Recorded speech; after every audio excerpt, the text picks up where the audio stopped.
Good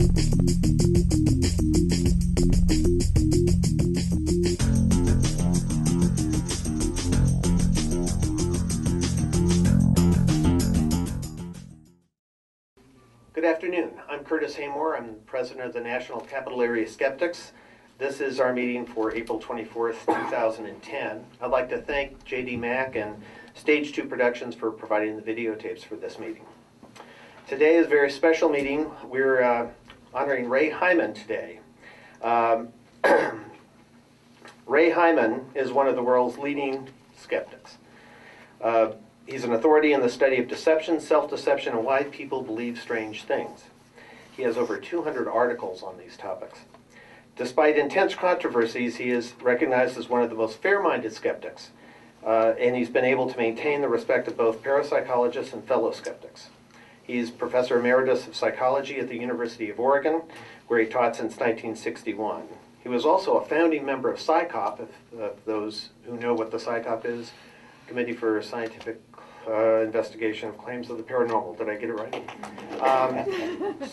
He was a founding member of that, along with Philip Klass, who is this award is named after. And he's a member of CSI's Executive Council. From 1985 through 1991, Ray Hyman served on the National Research Council Committee on Techniques for the Enhancement of Human Performance, formed at the request of the U.S. Army Research Institute to evaluate human potential involving biofeedback, meditation, guided imagery, accelerated learning, and paranormal phenomenon. Any of you who've read the book or seen the movie Men Who Stare at Goats, that's what we're talking about. So Ray was in the middle of that, and the story he told me this morning, I hope comes out, how he helped guide the author to the story.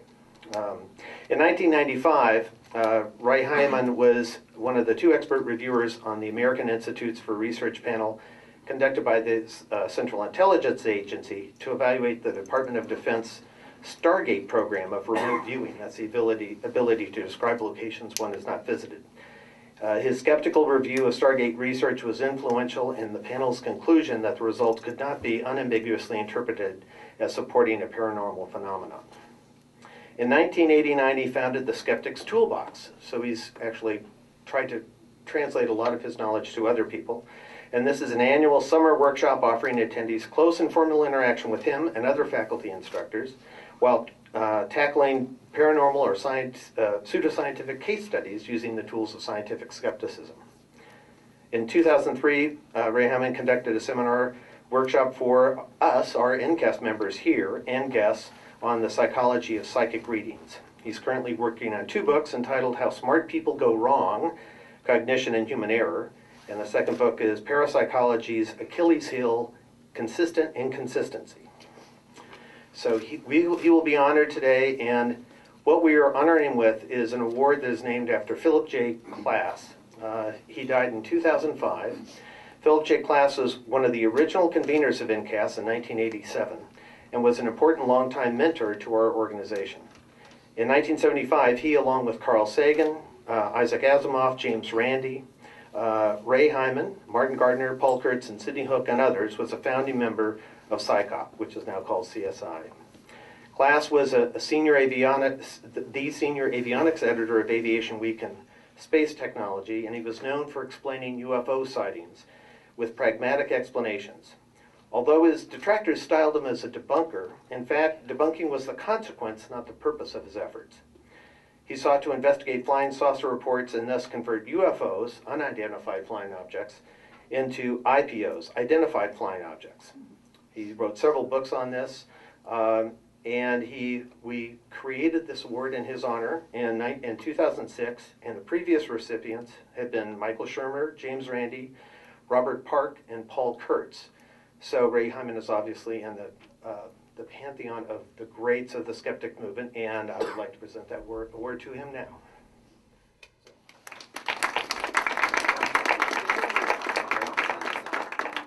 We'll just pull the cover off of this. So this is the award. Wow. So it's quite nice, and we will ship it to you because it's sort of fragile to deal with. But anyhow, thank you so much. Congratulations. Wondering how to get this through security. Thank you so much. You're welcome. Okay. Thank you, Chris.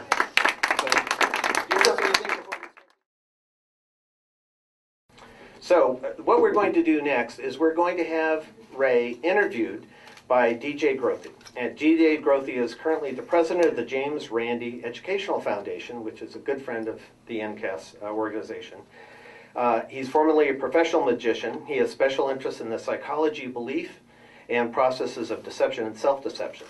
He hosts the radio show and podcast For Good Reason, prior to which he hosted over 200 episodes of the popular interview program Point of Inquiry, which he and his partner Thomas Donnelly created in 2005. So let me introduce DJ Grothe. And I will turn it over to the two of them and step back and listen to the discussion. Thank you. Thank you, Curtis, and congratulations, Ray, on the Philip J. Klass Award. I think a good place to begin for the exploration of your impact on skepticism is how does a young psychology student get into this parapsychology racket? In other words, why you, not your colleagues? What interested you early on, going 50 years ago, to apply science to this burgeoning field? Actually, it goes back way beyond 60 years. Wow. I did my first professional magic show at age 7. What happened was my father, for my birthday, gave me a few magic tricks. Mm-hmm. I took him to school to show and tell, and I did the magic tricks, and the teacher said, thought it was cute, I guess. She said, would you want to do this for the Parent Teachers Association? I did, and they gave me $5. That was a long time ago, and that was a lot of money. And I was able to get a top hat with that $5, and a printer printed a lot of cards for me, and he called me the Merry Mystic, because I lived on the Mystic River, apparently, so I was known as the Merry Mystic. I spread those cards all over the city of Everett, Massachusetts. That's where I was. Not a great city to be, but it's a good city to be from, okay? And I got hired by the library for their story hour, and it went off from there. It took off. So I got books out of the library when I could read, and I learned there was a guy named Houdini. And he was a favorite. He was a great magician. And he was a skeptic. He went around exposing spiritualists.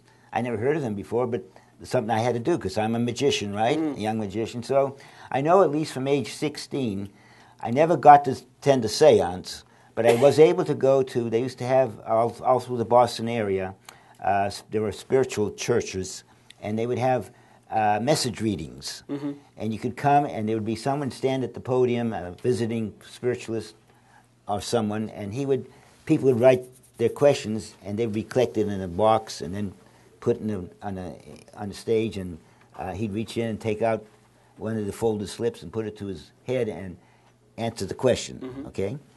And so I remember one of the meetings I was at, I was 16, I'm sure, at that time, and I was 16, and about the next, in age to me, next closest would be about 60 to 70 years old. These were elderly people, mostly elderly women and some men who were trying to reach the lost one. During this church service where the minister used the Q&A Act to inspire belief in spirit communication. And some of these people were pretty awful in their technique. And I remember there was one man who was doing this, and he was old, and he lost his touch. He had a blindfold on, and he would grab the thing and put it to his head, but first he opened it a little bit, and he couldn't see too well, so he would look up. It was pretty obvious. And I thought all these people were going to see this, and they'd be very upset, but everyone was looking everywhere except at him. No one was looking at this guy. And a lady sitting beside me, a nice little old lady, she was looking at the ceiling. I said, look at this guy. She looked at me, and then she looked behind her, but she would not look there. And I realized, even at that young age, that these people don't want to see this thing, even though they're obviously being duped. They didn't want to see it. So I learned lessons like that as a kid. I went to a lot of those things. The next thing I did, though, they had a spiritualist development class. And what that was you could go to this class, and the lady guiding it, she was a spiritualist medium.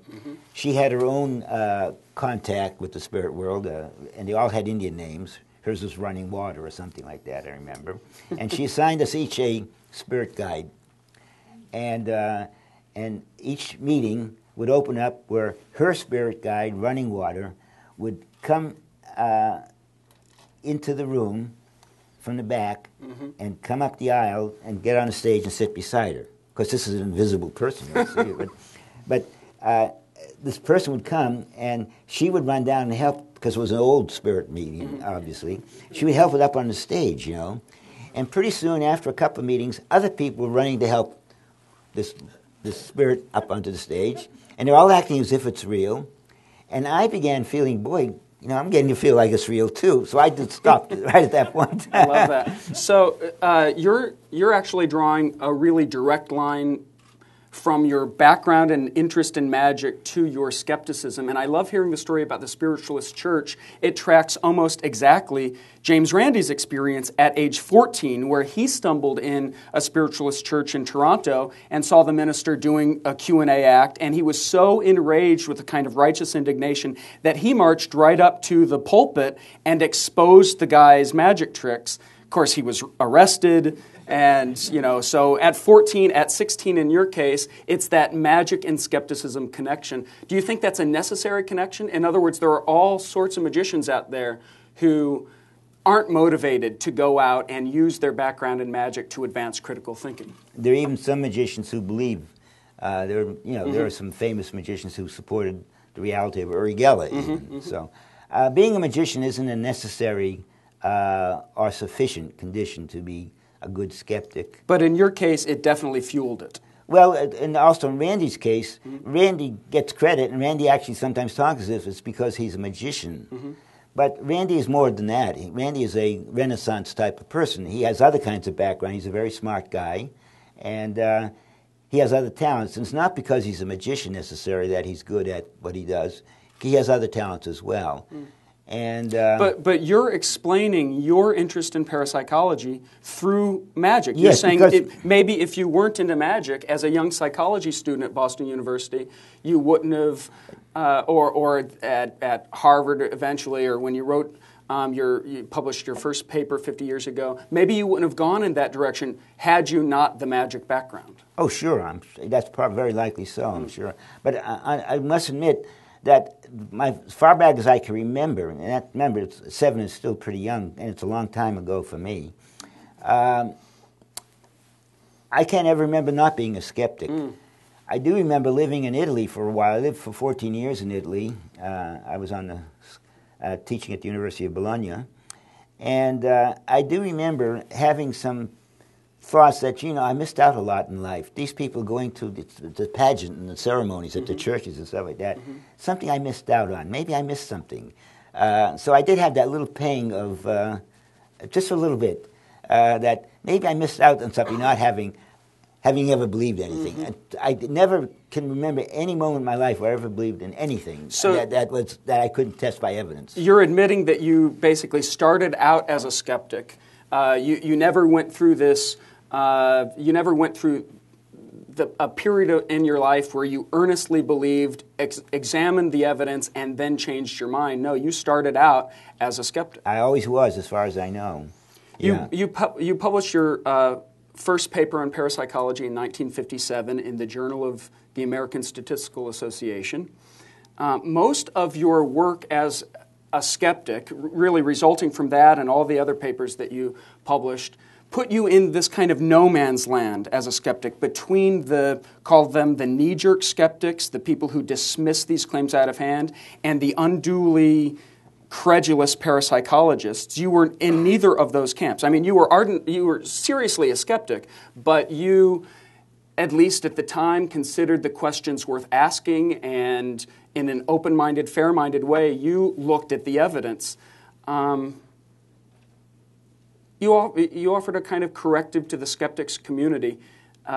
Did you ever get much flack from skeptics for being too nice to the believers? Well, actually, I wasn't that nice a skeptic at the beginning. But that was your reputation as it developed. Best I can remember, I was like other skeptics when I first began. There was a lot of fun putting down those guys and showing that they were a bunch of idiots. And at some point, I did change.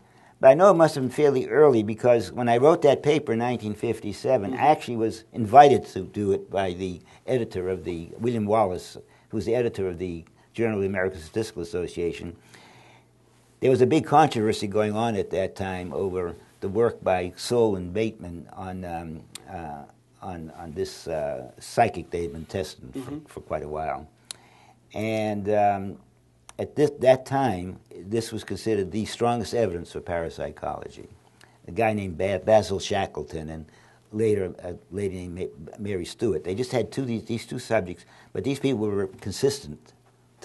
Experiment after experiment, they could produce their results, which was very unusual.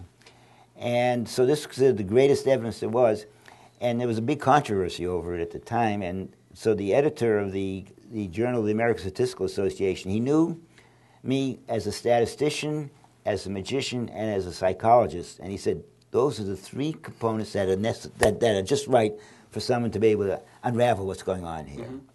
But you didn't set out to debunk it. You wanted to look into the research. He asked me to do that, to try and settle the issue once and for all, because science had devoted 2 issues to it, you know. And so I had always been a skeptic of parapsychology. I believe it was just a lot of bunk, and that they didn't do good experiments. And I trusted, because my mentors were Martin Gardner. He was, you know, my mentor, and I'm a good friend, and but person I trusted. And there was Randy at that time even, and other people. All my information about what parapsychologists were doing was secondhand. I never really looked at their literature ever before that. So, but when I got this invitation in '57, I was asked to try to settle this big issue. I went back and read all Rhine's work. Took me a little while, and I read Soule and Bateman's work and so on. And I was surprised. I was absolutely dumbfounded because they were doing better experiments than they were being criticized for the wrong thing. They kind of got a bad rap among the skeptics. They were better statisticians. They were better statisticians than they were given credit for. In fact, they were more sophisticated than the critics were in the statistics part of it.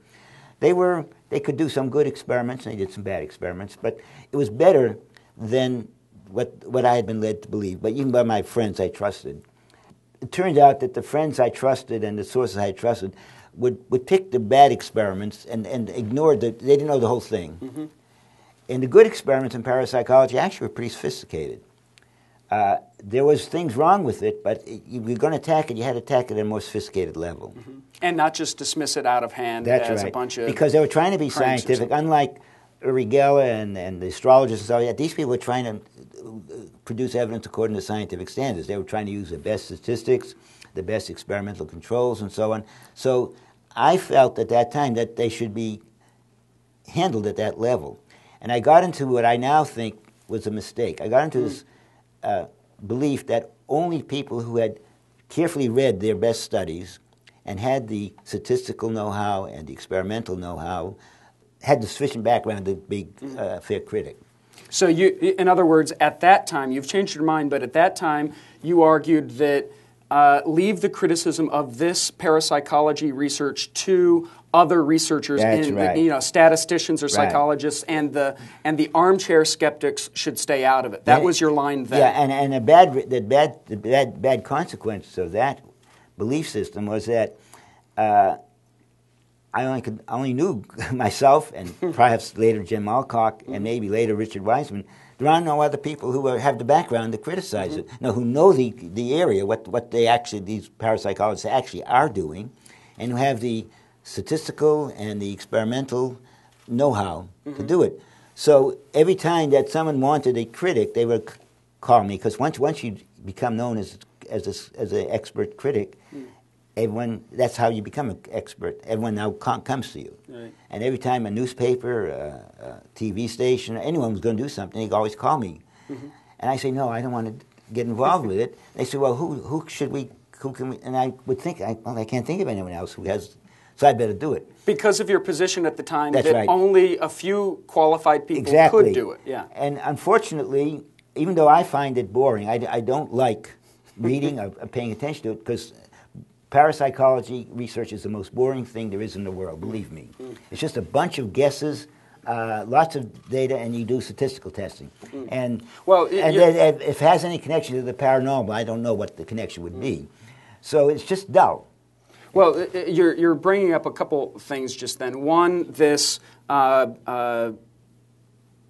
expert position that you and a couple others were in, and you said other skeptics were not qualified to engage in criticism. You've changed your mind on that. The other thing you just brought up is the notion of parapsychology being boring. Well, a lot of science is actually boring. A lot of all due respect, we're at the National Science Foundation, but a lot of research is on very small questions. But when you put it all together, it helps flesh out our understanding of like the picture of reality. So I'm not sure if a criticism of parapsychology is that it's boring. The implications of it are in fact very exciting. If we could prove that minds exist outside the body, or that minds can in some extrasensory sort of way communicate or survive death, that's anything but boring. It's the big questions. Well, there's a lot of stuff you just brought up, which is important to make out. First of all, science is not boring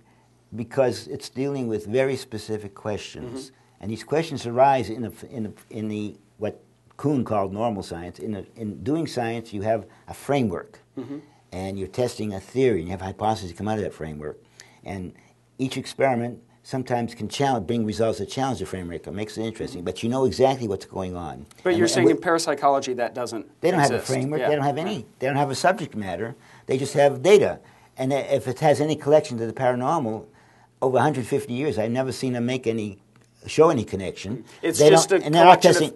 It's hits or misses. It's Yeah. not. You don't draw a direct line to paranormal or parapsychological belief from all the hits and misses. I don't know. I don't know how anyone's ever demonstrated any connection, or how getting results that are sometimes people guessing better than chance under some conditions, how that relates to anything paranormal or anything else.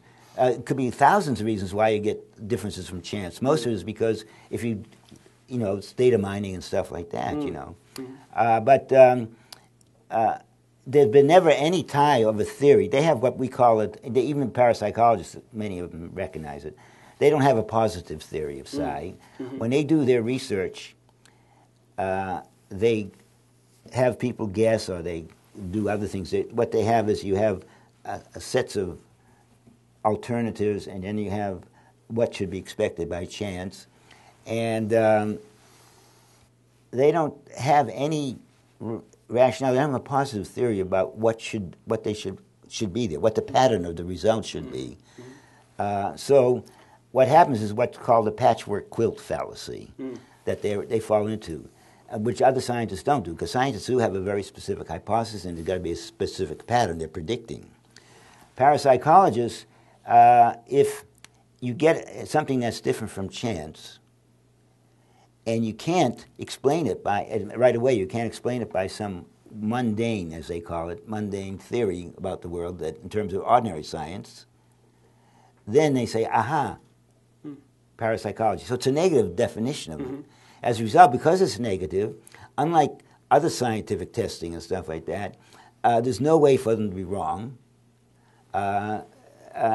If anything happens that's above chance, even though it's not what they predicted, it's still psi, because they have no way of telling you what's not psi. Yeah, you're raising a couple things there. What in philosophy of science is called the demarcation problem, what's science and what isn't. You're saying parapsychology is not science because it doesn't play by the other rules of science. You're also saying that a lot of the evidence that people use in parapsychology to argue for its claims is kind of an argument from ignorance. It's saying, I don't know how to explain this, therefore I know the explanation is paranormal, supernatural, something like that.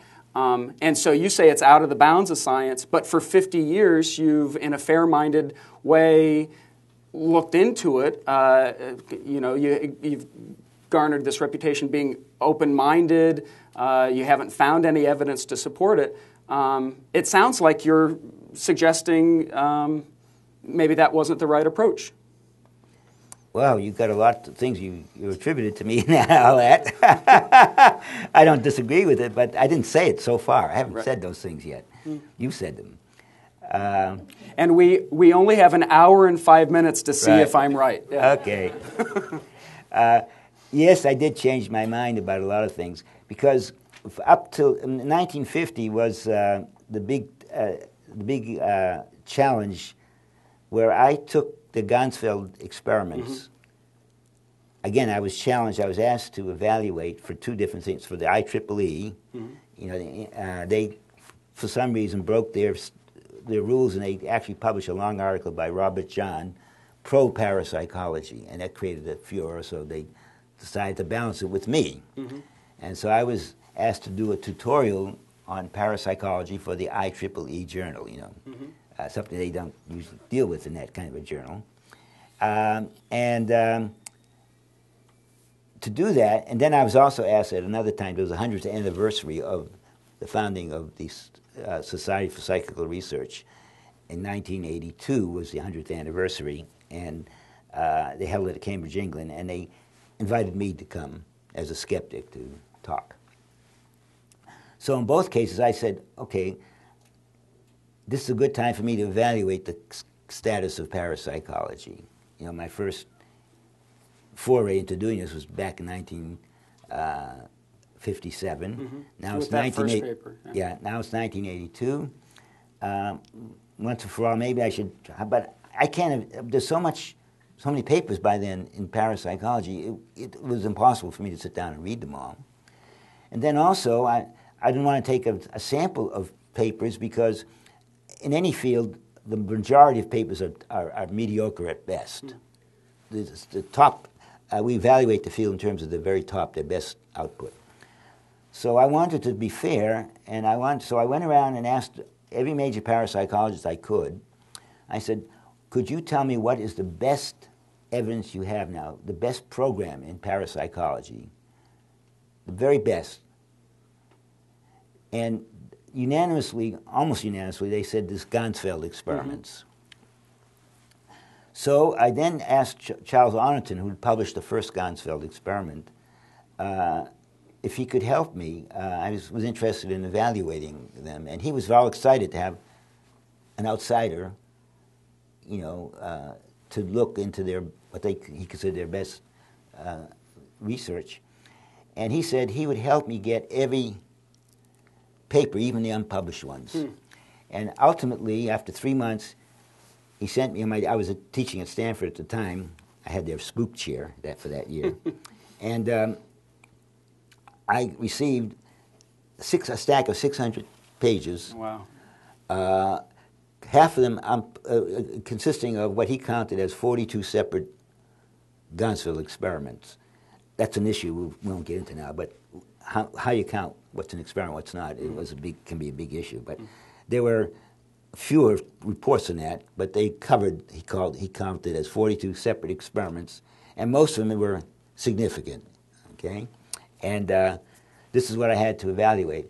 It took me ultimately 3 months, my first go-around. Actually, ultimately, it took up 3 years of my life, most of my professional life, to go into this big battle, which culminated in a 1985 issue of the Journal of the Parapsychological Association, and they devoted the whole issue to this debate between Arnotton and myself. I had something like 50 pages or plus of my critique of that Ganzfeld literature, and Arnotton had been given a year to go over that, to make his reply, and he had a long reply there.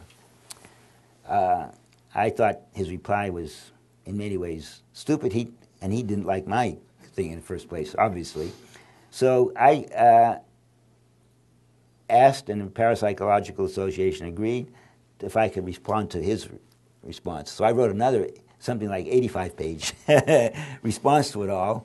That never got published for a good reason, for an interesting reason. I happened to meet with Arnotton. He was now going over my thing to write his rebuttal to my new rebuttal, okay?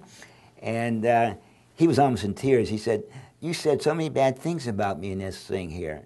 And I said, "I didn't say anything bad about you. I just cited all of the ways you were wrong, especially in response to me. You just made up things which aren't there." And so we had this, first a little animosity, but then we began talking. I realized as we talked more and more, two things struck me. One is that he was agreeing to a lot of my major points. For example, I was surprised. He was agreeing, yes, by itself, those experiments don't prove anything until we can replicate them. Already, that was a big concession. That's a big breakthrough for a parapsychologist to admit. Right. Yeah. And he made some other admissions. And the other thing I realized is that what we were fighting over were nitty-gritty of individual experiments. Did they do it right? Did they use the right statistical tests in this case, and so on? These were details that no one but he and I were privy to, because we both had gone through this. There were, at that time when that issue came out of the Journal of Parapsychology, all the parapsychological world was saying, "Oh boy, Arnottin has demolished Hyman. He really showed him up." The skeptics were saying Hyman has demolished Arnottin. Okay, none of these people on either side had gone through actually read the same articles. Neither camp could actually know, because they weren't steeped in the research. It dawned on me that none of the parapsychologists were taking Arnottin's word that for what he was saying about these experiments. The skeptics were taking my word. So I knew that no one's ever going to accept, no one's ever going to go through all the work of seeing what we were fighting over, who was right or wrong on that issue. But the other thing I realized is that, hey, that's all I need to rely on. He's willing to admit that those experiments by themselves don't demonstrate the existence of psi. They have to be independently replicated. Even though they were supposedly the best research in the field. Exactly. Yeah. So I said, look, I'll withdraw my latest thing, and maybe we can do a joint article on what we agree. And so we went back and forth, and we did publish this joint communique, which said what we thought should be the case, what would be necessary in order to replicate these experiments. Of course, the follow-up from that was that, in fact, this was published in 1950, unusual for the psychological journal to do. In 1950, about the time, the Psych Bulletin published a big article by Darrell Bem, a major parapsychologist, major social psychologist who became a friend of Arnottin's. You said 1950? No. 1950. No, it was 1990. I'm sorry. Yeah. Okay. Well, there's a lot we're talking about. Yeah. No, I live in a different world, anyways. Yeah. But anyway, your joint communique. A joint communique. We agreed on what should be done. Subsequently, Arnottin then finished a series of experiments, which he called the Otto Gansfeld experiments, which he said met all the criteria we had set out, and they had replicated the original Gansfeld database. It didn't replicate at all. And I now realize that we're living in different worlds. Their notion of replicability is weird, to say the least. And by the way, the next issue, I think it'll be the next issue, or soon, one of the next issue of the Psychological Bulletin, it's going through this story all over again. They're publishing a long article by some contemporary parapsychologists showing that the Gansfeld data, the latest Gansfeld data, replicate the original Gansfeld and the original ones, okay? And they do what was called meta-analysis, which is another word for voodoo, okay? And so this being published in the Psychological Bulletin, but they asked me to comment on it, and it is the worst stuff I've ever seen. I mean, at this point, after 50-something years, I've lost my patience. This is BS, okay? Well, in fact, that gets to the question where possibly I was putting words in your mouth, who knows, but where the implication of what you're saying sounds to me like it's all a fool's errand. Having a few experts really look at the parapsychology research, you never really engage with the parapsychologists. They have their camp that believe their leaders. The skeptics, without knowing the research, have their kind of skeptic heroes that they just believe in, without being steeped in the research. And so are you suggesting that that's not the best approach when responding to these sorts of claims? Well, it's not as simple as that. And what happened to me was I've decided I had this epiphany, and epiphany is not the word that you should use in my context, but I'll call it an epiphany anyways. It wasn't all of a sudden, though. It was gradual. It dawned on me, beginning with that joint communique, it dawned on me that I had made a terrible mistake in one sense. I had focused on the flaws and the statistical shortcomings of what parapsychologists were doing. And I was showing that was my goal at that time, was showing that because of all those flaws, they can't use this as evidence for anything until they clean up their act. I realized that's wrong. At some point, I realized that was a wrong approach. The main reason, I won't give you all the reasons, but the main reason it's a wrong approach is because focusing on the flaws in their experiments switched the burden of proof from them. Remember, they're the one that should be trying to prove something, not me. But they immediately, the whole 1985 issue of Journal of Parapsychology devoted to that debate between Arnton and myself is focusing on flaws. Did this experiment have these flaws? Or did these statistical flaws? And if they did have these flaws, did these flaws make a difference? And I think that was a wrong mistake because everyone was focusing on that. And that's not the issue. Whether they have flaws or not, the issue is, can they independently replicate those? And they cannot. And that's something you don't need to be a fancy statistician or study their literature in detail or being a good experimentalist. All you have to realize is that it's a necessary thing, regardless of what you think science is or is not. And there are a lot of people who make their living by writing books, philosophers of science, they're called themselves, and historians of science. They write books on what is science, what isn't science, and stuff like that. But regardless of that, a necessary condition for something to be science, not a sufficient, but a necessary condition is that you've got to have something, you've got to have a subject matter. And science, since the early days of Galileo, Newton, and so on, has survived and done so well because it only deals with data that can be independently replicated. That's how you know there's something there.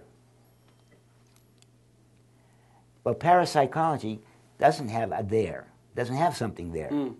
They can't replicate. And even some of the major parapsychologists today are claiming that, in fact, parapsychology cannot produce the kind of evidence that science requires. So they want to lower the bar. They still believe in parapsychology. You're jumping the gun, but you're taking the words out of my mouth, but that's why you're here. That's my psychic powers. Okay. Yeah, don't tell the skeptic audience. No, that's fine. Okay. Yeah. No, that's fine. I'm glad you did that. But these parapsychologists say that, look, we cannot produce an independently replicable experiment. But they don't say that means we don't have anything. Instead, they have two things they say. That's the nature of psi. Psi, it's an actual required property of it. It's the kind of phenomenon that as you're getting close in on it, it plays tricks on you and it goes off some other direction. This is taking us back to the ancient Greek gods, and the where things happen because of the whim of these Zeus and stuff like that. So that's where they're going, as far as I can tell. They also throw in some quantum mechanics, of course. But anything that's a mystery, they throw in. They take that all grist to their mill. And they also, these parapsychologists who admit that they cannot produce scientific evidence, they say two things. One is that, well, that shows that there really is something there because it deliberately avoids being scientific. But also, they say that there's something wrong with science, not with parapsychology. Science, we have to change. In fact, Bob John and Brenda Dunn, his co-worker, have written an article called Change the Rules. In other words, they want science to change. And it reminds me of when I was on Scientific American Frontiers with Alan Alda. They came to Eugene and because they wanted me to set up a test of a dowser, and they also had me do some palm reading on that program. But when we tested the dowser, he was a very nice guy, and he knew he was coming into the Lion's Den, but he cooperated, and he failed completely on everything we did. And Alan Aldo was a very nice guy, took me aside and said, Ray, he says, I'm very concerned. This guy is just, he's a nice guy, and he's bungling everything. And we have to say that, but we have to, how can we say it without hurting him too much,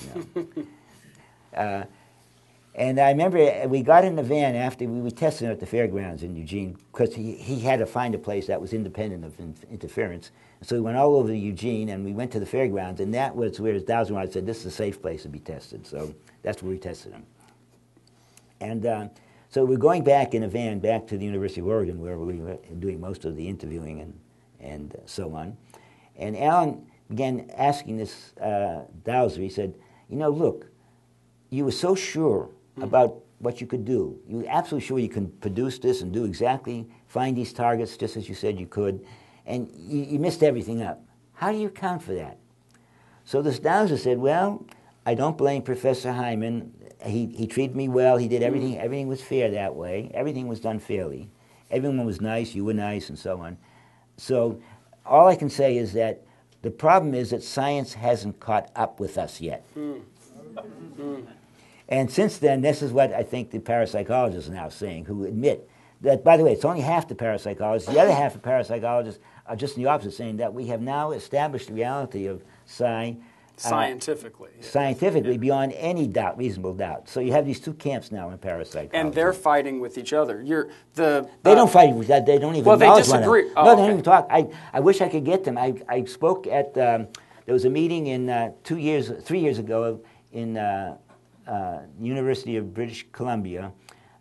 They had two Nobel Prize winners and some other people. They had this forum on parapsychology, but they had me there as well.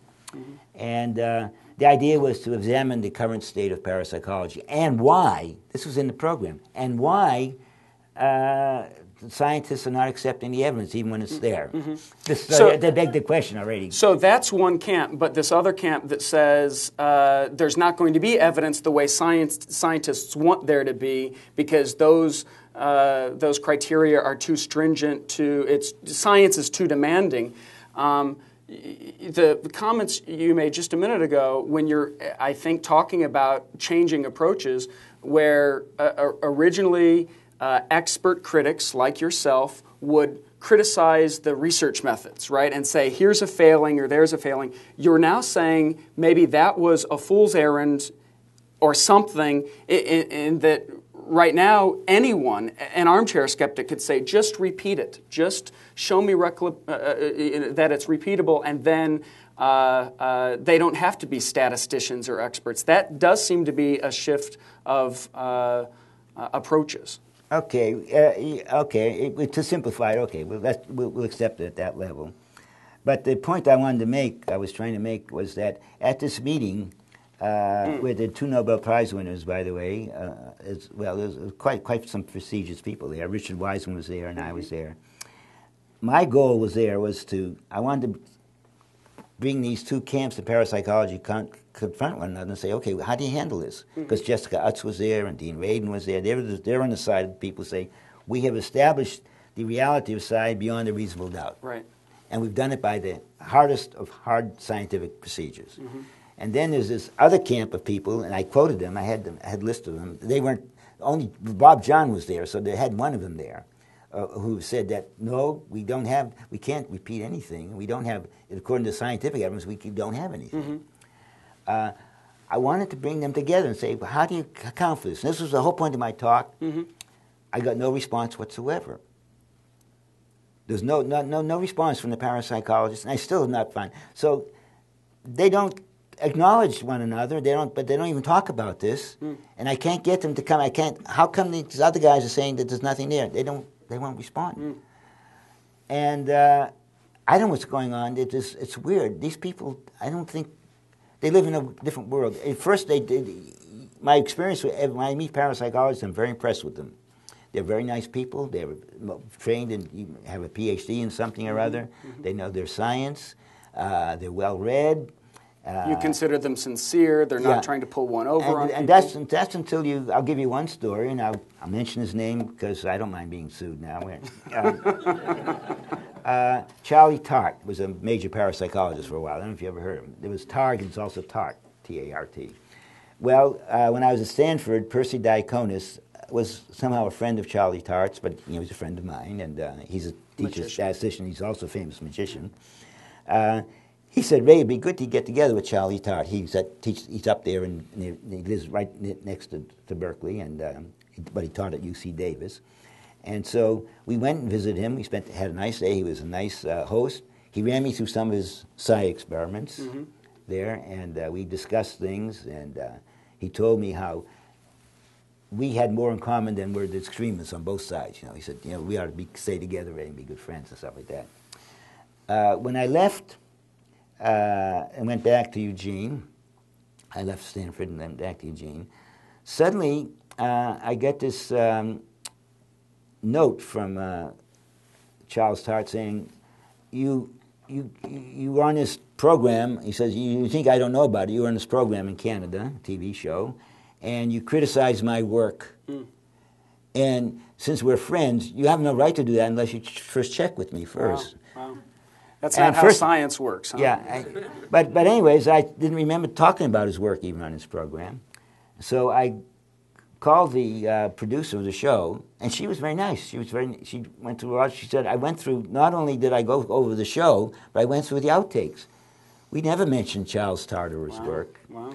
And she wrote him a letter saying that. I didn't hear anything. You'd think he wanted to to apologize, something like that. A month after that, he got another letter saying, you did it again. Wow. He says, you think I'm not aware of this, but I have friends that live in Italy, and you were on an Italian television, and you criticized my work again. Well, the whole show in Italy was on Uri Geller, and I don't never mention Tart's work. And I again contacted the people in Italy. They were very nice. They went over it, and they said, there's no mention of anyone by the name of Charles Tart in the program. So I wrote to, and I also had the producer in Italy wrote to Charles Tart and said, we didn't mention your work at all. Next time I saw Charles Tart, I was attending a Parapsychological Association meeting. They invite me every once in a while to show that they don't have any horns. And so I was attending the meeting, and Tart was there, and every time I walked up to him, I was going to say hello or something like that, he would turn his back and leave me. Wow. They had a big party they were holding, and I was in the room at this party, parapsychological party. He walked in the room, he saw me, he turned around, made a big, it wasn't, and just subtly, he made a big show of it. He turned his back and marched out. And I said, okay, if you want to do that, that's fine, but I don't know what's going on. But I found also, that's just one example. When I meet parapsychologists, I'm impressed with them. They're nice people, they are well-read, they seem to be fair-minded and so on. The more I get to know them deeper and deeper, suddenly peculiar things begin coming out. And that's just one example. But, well, I've met skeptics for whom that also applies. Oh, yeah. Right? Yeah, okay. Yeah. We're all peculiar in some way. By the way, I always point out that, in my mind, skeptics are mutants. We are not, the brain, we were not, as a psychologist, everything I know about human evolution and psychology, it's not normal to be a skeptic. We're an aberration, right? Yeah, a mutant, I would call us. Mutant. So we are actually not normal people, because it's not typical to be a skeptic. It's very, very difficult. It's a very unusual thing to be a skeptic about anything. Maybe we'll finish up by exploring how we got to be skeptics, right? I find that an interesting question. But you mentioned Uri Geller, and you've spoken in the media about Uri Geller, and you've done research into dowsing and other parapsychology claims, like individual claimants, as opposed to being an expert critic of parapsychology research. Those are kind of two halves of your career, and I draw a distinction between those two kinds of efforts. Is one more compelling or interesting to you than the other? Is one kind of skepticism more important to you than the other? That's a leading question, but yes. Yeah, I've always found parapsychology dull. I find it very dull. I'm not interested in it at all. And I find that the fun part of skepticism is dealing with Uri Geller and the mediums who talk to the dead and the dowsers who find not only find water, but they can find the gold and Shenley's number 9, depending on what they put in their dowsing rod or their pendulum. I find all that part fast. That to me is the fun part. The parapsychology part is not fun, and I got stuck into it, unfortunately, and they always come to me, and the time I put into it, to me, it's just wasted for me. I prefer to do other things. Do you regret it? Do you regret the 50 years of expert criticism? Not really regret, but I regret it if I think about it, in the sense that that all the things I could have done professionally and otherwise, that this took up a lot of my time, and it's boring, as you said, and I just don't find it fun. And it sounds like you're more interested in the psychology of belief questions than the parapsychology questions. Yes, definitely. So rather than the evidence of psi, you're interested more in why people believe this stuff, right, despite the lack of evidence. That's right. Yeah. And so if you had it all to do over again, would that be more of a focus for you? You never know, but yes. You never know, but yes. I like that answer. I want to have some time for audience questions, but I want to ask you about the last 35 years of the movement, right? And from your vantage, you see that there's grown up around the world, not just the United States, but really around the world, a worldwide skeptics movement. When you and Martin Gardner and Randi and Paul Kurtz and others founded CSICOP, you didn't sit in some back room with some plan to create a worldwide movement, right? You were just thinkers coming together, wanted to offer criticism of these prevailing beliefs, correct? Well, there are many creation stories about the founding of the movement, and we're going to go into some of them at the next amazing meeting, yes. But, I'll just announce for our listeners that for the first time in the history of TAM, we're going to have a panel on the history, the origins of the skeptics movement, featuring Ray and Paul Kurtz and Randi and Ken Fraser and hopefully Martin Gardner by video. So those are interesting questions. But I'm asking you about really the movement aspect of it. Was there a plan for there to be a movement around these ideas and ideals? What happened was, it wasn't that well organized, obviously. But what happened, as far as I'm concerned, was the key things that led to the current skeptics movement was Martin Gardner, his fads and fallacies in the name of science. Mm-hmm. That's the thing we all look towards. One of the sacred texts. Exactly, yeah. Exactly. Good way of putting it. And then there was Alice Cooper, and Uri Geller had a big hand in it. Mm-hmm. And the reason with Alice Cooper, by the way, Geller has a hand in it because in 1972, I get a call from the Colonel Austin Kibler, who was then head of the Advanced Research Projects Agency, the same group that brought you the Internet. That's the group that was founded by President Kennedy to be the Buck Rogers, Flash Gordon part of the Defense Department, to look into futuristic things. And I got a call from him, and I was grading papers at the University of Oregon. I got a call from him in 1982, December, saying, Ray, could you drop whatever you're doing and go down to Stanford Research Institute, where they have a psychic in captivity who they're studying. And that was Uri Geller. That was happened to be Uri Geller. Yeah. And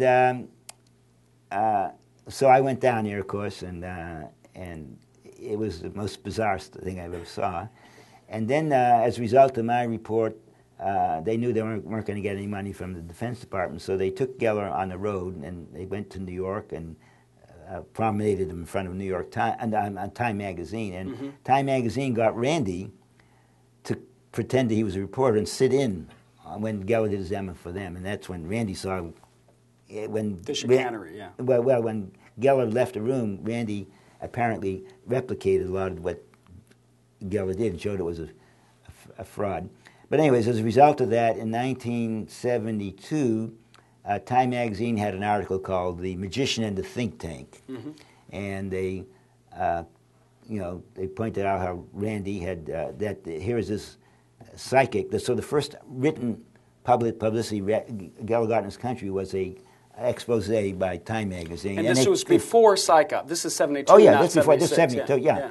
But you were all connected even then? No, getting no, connected? no. What happened is Geller was the one who should get the credit for connecting us. So.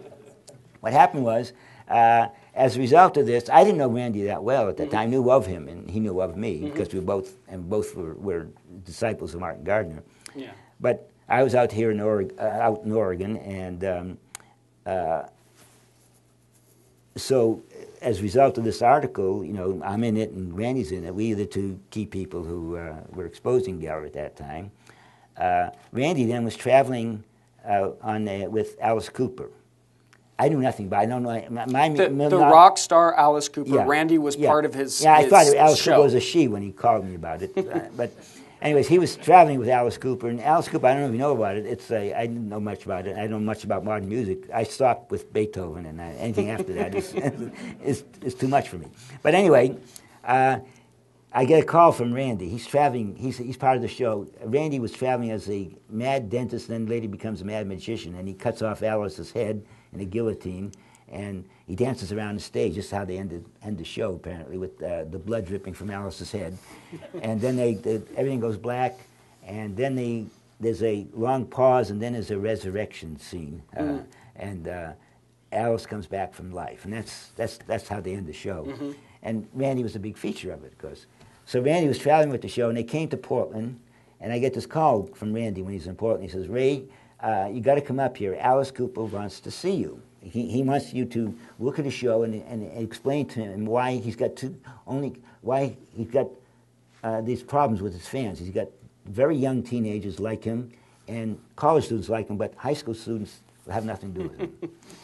And so he figured so Randy told him about me as a psychologist and stuff like that, and he said he thought that somehow I could come up and watch the show and explain to him all that. And so this sounded already weird. I didn't know what Alice Cooper was even, or who or he was. And then he said also, but he didn't mention in that call the other reason he wanted to talk to me. So I went up there, I met Alice Cooper, and it turned out to be a he. At least I think it was a he. Yeah. And actually, a pretty nice guy, and he's a very conservative guy. I was surprised, Devoutly religious, politically, yeah. And he had his nose bent. And it turned out he'd fallen, and he used to run marathons, and he'd fallen at the end of a marathon and fell on his nose. And so he knew. So when he found out I had ran marathons, we became good friends because we exchanged talk on marathoning and everything else. But in all of this, I was on the stage. They put earphones in me. So fortunately, I was on the side, and between every act, Alice would come to me when they had a blackout. Come over. He acted like he was drunk. He's about to fall over.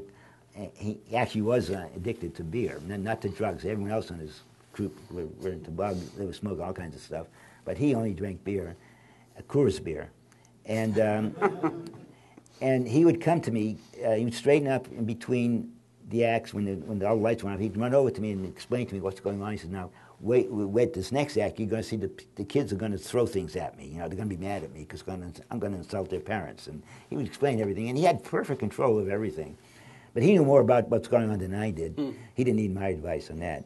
But the other thing is, in between all this, Randy took me aside and said, "Ray, we ought to do something about this Uri Geller business and in general, the public's interest in all this crazy stuff." And so he said, "Let's form an organization called SIR." That was his name for it. SRI, he took the initials SRI and made SIR, SIR, and he meant by that sanity in research. So that was the first suggestion or anything. So we called Martin Gardner, Martin Gardner and I found our group that's called SIR, we called it, and then we changed it to some other names. And we started that in 1972. We had a big meeting at Martin's house, the three of us. That was it. And then sometime later, I don't know how we heard about it, but Marcello Truzzi, who I knew nothing about, we didn't know anything about it, contacted us and said, "Look, he heard about our group and he'd like to join if he could, and he could help us out, because he's a good administrator. He'd be willing to do all the scut work for us." And the one thing that Martin, Randy, and I did not have we had no administrative abilities. We didn't know how to run anything. We were good idea people. We spent all the time just thinking of ideas what to do, but we weren't able. And Truzzi, as an academic, wanted to help provide some structure to exactly. And we said that's what we need. So we said okay, And so Trutzy became part of our group. And then the next thing happened is Trutzy met Paul Kurtz in 1976 at some conference. I don't know what it was. And they both, at that time, Kurtz was running the Humanist magazine, and he had also been running articles, including by myself, on critical of paranormal stuff.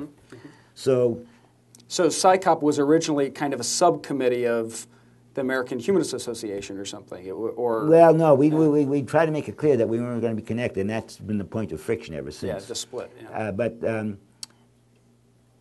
what happened was that he, without asking Martin, Randi, or myself, Marcello volunteered to put us together with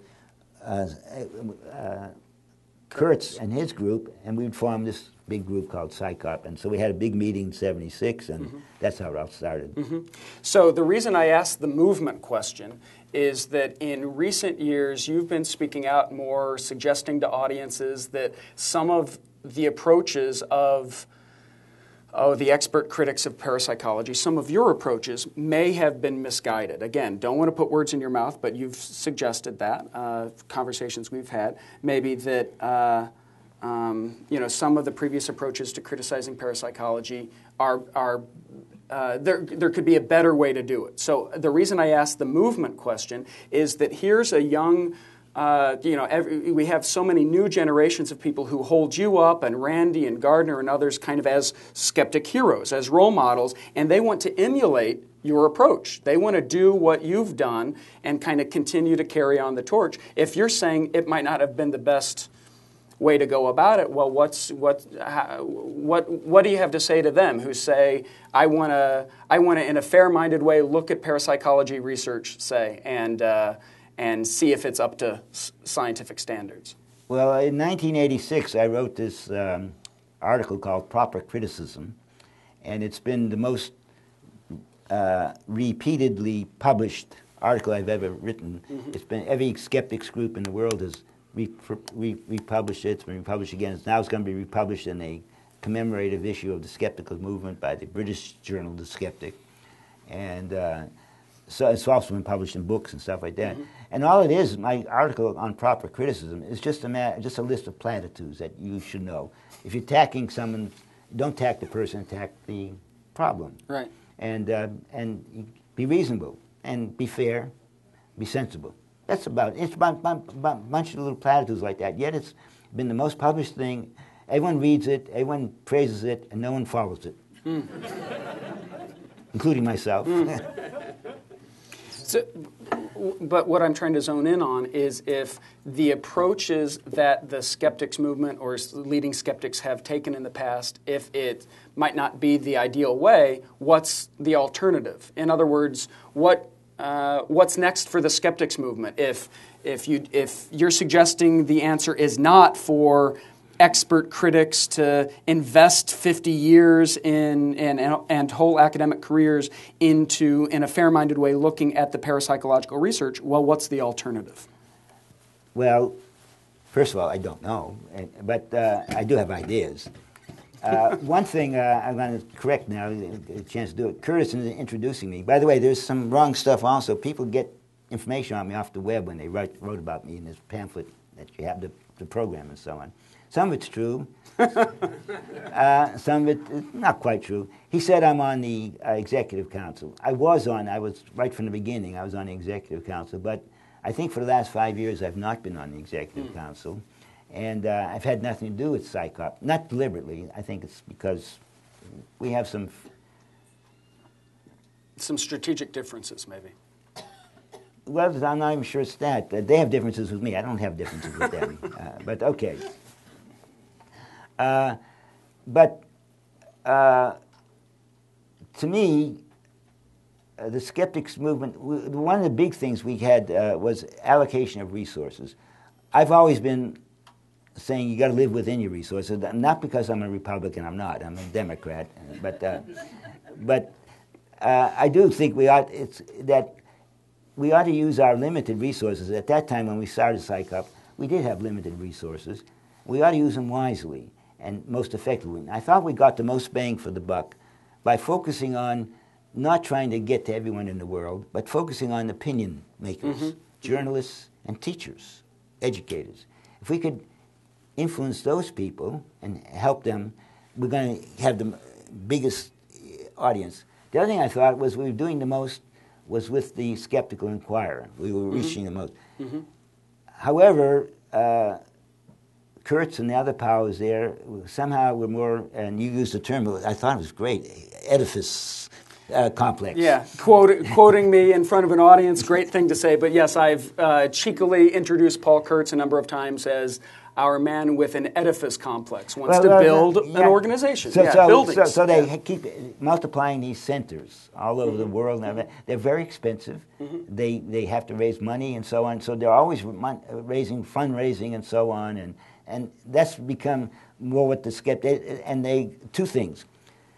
The skeptics movement, since it's developed, CSICOP, has focused more on things like building centers, spreading out, and also fighting among themselves within skeptics. And we've done nothing about trying to do the outreach, which is where we can do the most. Okay, and that's one thing I have disagreed with people right from the beginning. It's just one likes to build buildings and raise money, and the other likes to do something that's effective, and so that's just a difference of opinion. I think your criticism about building buildings, that's well taken, people get that, but you're drawing another distinction. You're saying rather than skeptics being geared up to engage the parapsychologist and look at the research and really dig in, rather than that, the agenda should be an outreach or public education mission, opinion leaders, journalists, teachers.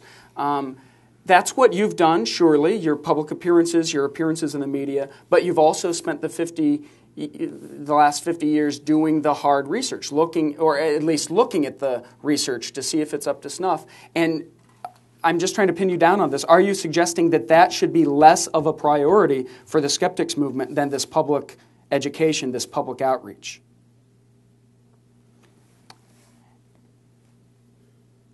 I don't know how to answer that, because I would say my focus is not paranormal or anything like that. Ultimately, what I'm most concerned about is giving people the tools to think and to be good, better thinkers. So it's affirmative. And somehow our education system, we've not done a good job of that.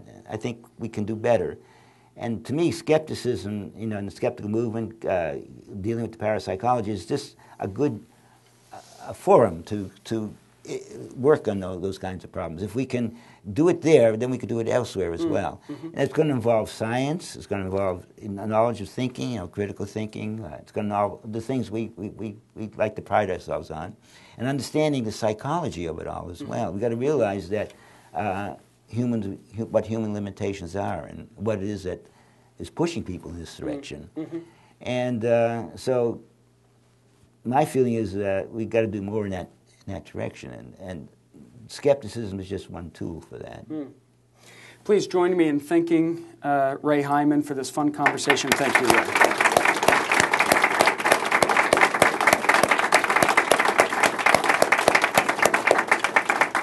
I'd like to spend a few minutes now and the audience questions, and since this is being recorded, I may paraphrase your question. You'll have to tell me if I got it wrong so that it can be recorded. Question right back there. Professor Hyman, two questions. I wonder if you would comment or be willing to comment on the apparent split between Marcello Truzzi and CSICOP, and the other subject of interest would be Dr. Schwartz's experiments, afterlife experiments, and his new project out there in Arizona. That's a lot to comment on. Truzzi is a complicated fellow. He came from a circus background. His father was one of the top, considered universally by those who know, as probably the second greatest circus juggler in the world, in history. So he was born actually in Russia, I think, because his father was with the European circus. Eventually, his father ended up with the Ringling brothers, Barnum and Bailey, and that's why Truzzi grew up and went to school in Florida, because of that was where the Ringling brothers have their camp, and so on, and their school. And so he got that interesting background, and then he became a sociologist that Eastern Michigan University. He's a person of tremendous breadth, knowledge, and into everything. But he was a person who was dedicated to being in the middle wherever he can. And his idea was, and we split on a lot of things, his idea was to be fair, you've got to give all sides equal time. And I likened his approach to, and he never liked this for some reason, but I likened his approach to saying, look, let's say we have a plate of food here we know is certified not having any bacteria or any dangerous organisms and stuff like that. And here we have a plate of food here that we know is just reeking with all kinds of terrible, dangerous substances in it. His approach to what's the best thing to eat is to mix the two 50-50.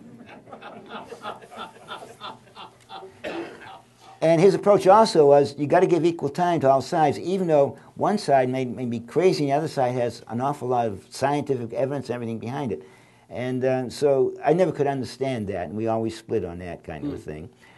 He wasn't, the guy had, and I shouldn't speak with him because, about this because he's dead, but he was an interesting guy. He's a fascinating guy in many ways. But he also reveled in being friends with everyone. And he, one time I remember we were both at a American AAAS meetings in San Francisco. And while there, he said, Ray, why don't you come with me? I'm going to take you to dinner over to this guy's house, who happened to be the fellow who ran the church of the devil, Satan's church. Temple of Set, maybe, or the Yeah. Anton LaVey? Yeah, Anton LaVey. Okay, so we went to Anton LaVey's house for dinner. and Anton LaVey had, unfortunately, he had a Black Panther roaming his house as well. And I always, when I went to go to the bathrooms, I was really wondering, where was this panther? So what you're saying is what led to the split was just this disagreement over let me give you an approach. example. The reason I brought up Anton LaVey is typical. Trutzy considered him a good friend because they both loved circus music and had some sort of similar backgrounds.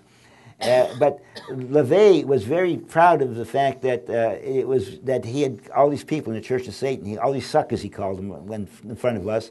And he among other things, he sold sexual objects. He sold these inflatable dolls to them, and he made a big living. He was bragging about all that. I found it kind of off-putting. And Trutzy was always presented himself. And that's why he broke with Randi over moral issues. When Randi did the Project Alpha, Trutzy attacked him very viciously, saying that this was unethical to do. To go into a scientist's laboratory and waste his money by pretending that you got psychic powers. Yeah, for our listeners, Project Alpha is when Randi conspired to have two young magicians pose as psychic claimants at Washington University and then kind of expose the fraud in a real gotcha moment. Yeah. And the reason Randi did this was because Randi had always been told that when he says you ought to have a magician there when you design your experiments, you're going to test Uri Geller or some other psychic. The scientists always say, or the parapsychologists who are scientists say, we don't need a magician. We're scientists. We know how to control things. They can't pull anything like that on us. So in order to show that they can pull something like that, Randi did that Project Alpha, and it worked. But Trutzy's total reaction was this was unethical, an unethical thing to do, and you're an unethical person. And so that's why I did big fight. Right. Well, Trutzy felt he was the only honest skeptic, honest broker in this whole skeptical business. Randi, and other people were biased skeptics, and there was the believers on the other side. And the only person who was the fair person was Marcello Trutzy, and he openly said these things. And we were at a meeting once at the Naval Research Laboratory here in Bethesda. They held a meeting because Senator Claiborne Pell was very upset with the report I had made for the government on parapsychology. He said it was unfair and they shouldn't have had Hyman do it. They should have had someone else do it because Hyman's a known disbeliever or something like that. So Pell got the Office of Congressional Research, which I don't know if it still exists, but he got them to carry on a special meeting. And they had several parapsychologists, but they had Jim Alcock and myself there. And Marcello was there. And at this meeting, Marcello stood up and said, well, look, You have Hyman and Alcock over there, but they're not the fair people. I'm the only neutral guy here in this room here, and he represents obviously. This will startle me because every parapsychologist always assumes and openly thinks that Marcello's on your side. All the skeptics thought Marcello was an enemy.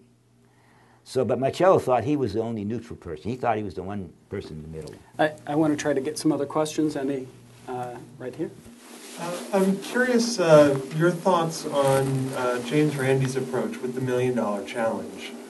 Do you see that as a good way to investigate, or what are your thoughts? For the recording, I'll paraphrase just basically a question about is the $1 Million Challenge the way science is done? Is it good? Is it right? Is that the best approach as skeptics? Well, I won't go into the way science is done. I have never been a fan of waving a $10,000 check and then ultimately $1 million check. I don't think that's a good approach to me, but I understand the approach that by Randi and the public, probably to the public it appeals more. It's a put up or shut up type of thing. But it makes no sense to me as a scientist. It doesn't prove anything one way or the other. But I just have to say it's not my approach, but I can't mock it. Question right here. I'm so fascinated by the fact that you've worked with federal entities on these issues.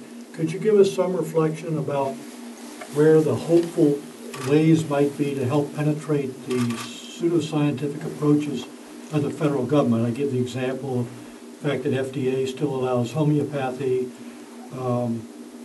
We've got some strange new light device that's now been FDA approved. That's the agency I come from.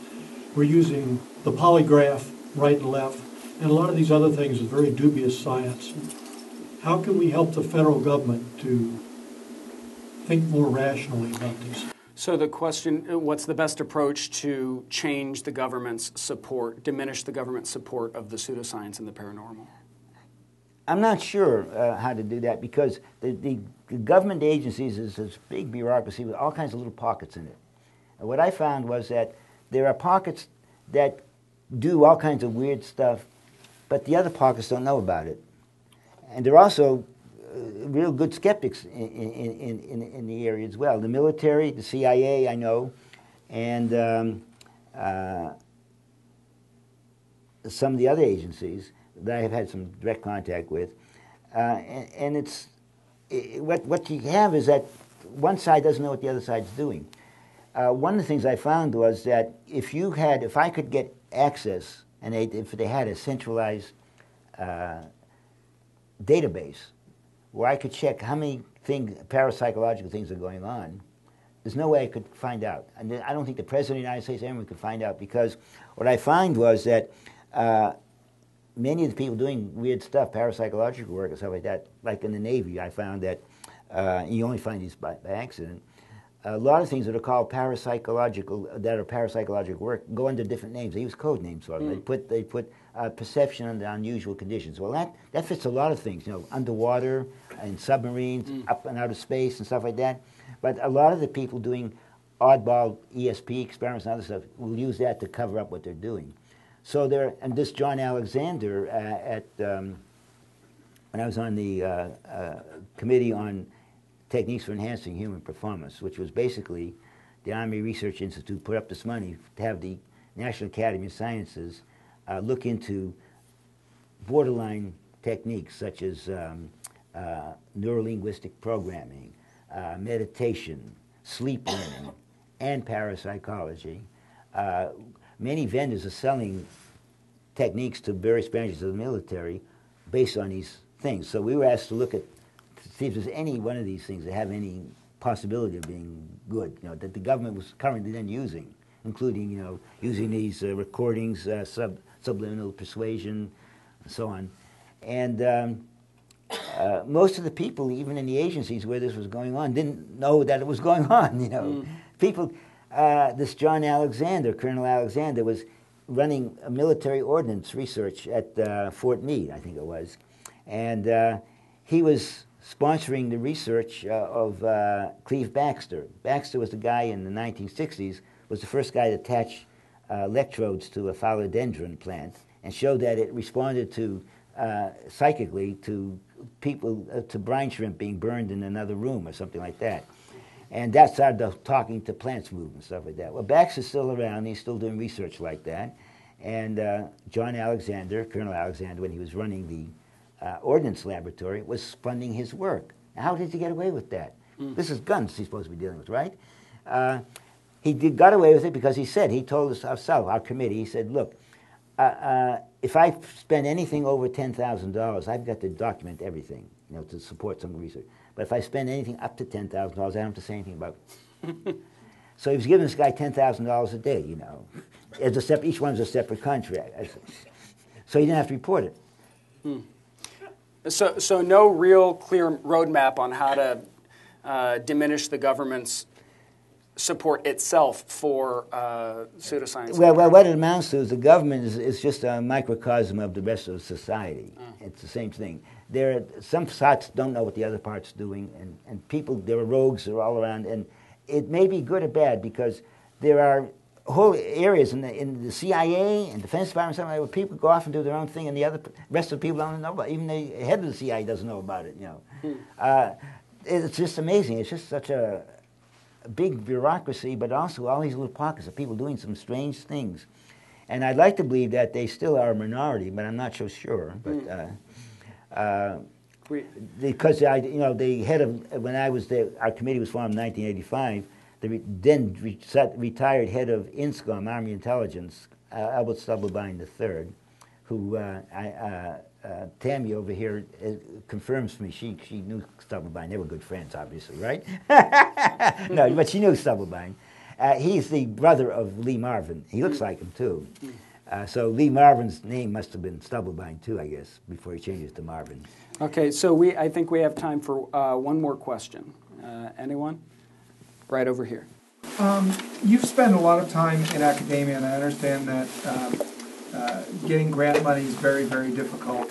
How is it that even with really nothing to show for it over many, many years, that there are still departments of parapsychology, there's still money being awarded to research in parapsychology? The money I'll paraphrase the question for the listeners. So why does parapsychology still get funding when there's been no evidence to support it over there? Parapsychology gets practically no funding, government funding. And what little it got, by the way, a big deal was made out of the fact that the 20-year research in Stargate, on remote viewing, got $7 million.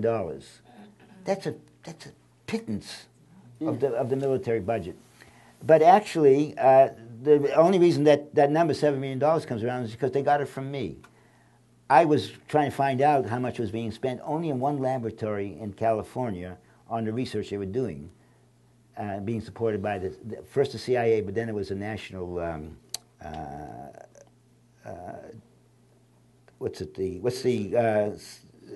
intelligence, the national... NSA, yeah. No, it's another one. Okay, but anyways, Defense Intelligence Agency. I'm sorry, Defense Intelligence Agency was. What happened was the CIA had, for the first 5 years or so of the remote viewing, they had been supporting it, but then decided it was going nowhere, so they dropped it. But then the Defense Intelligence Agency took it over, and they were supporting it. So for 20 years, this program was going on, and no one knew how much money was being spent on it. But I just tried to find out on one laboratory how much they'd gotten, and he told me over 5 years they got $7 million of funding. That one lab. That one lab. So I happened to mention that, and that became the word. All over now it becomes, once you say something like that, that becomes it. And so I unfortunately was the inadvertent. Wow. So Larry King Live, when he had me on, he said, how can the government waste $7 million of money? And $7 million is a pittance, right? For the terms of, but so the people who were incensed about this kept emphasizing that the $7 million wasted. And the people on the other side who didn't want to interview me, they interviewed instead Jessica Utzer. She was the other part of the team, and she's the parapsychologist part of the team. If they wanted a program where they wanted to emphasize, look, the government's doing this wonderful stuff with psychic remote viewing, how open, we got a great government, they would interview her. If they wanted emphasize the negative, they would interview me. But during that interview, they always brought up the $7 million. How our government was wasting $7 million of your precious tax dollars. Ray, last question, and it's really kind of a follow-up on that, and then we'll finish up.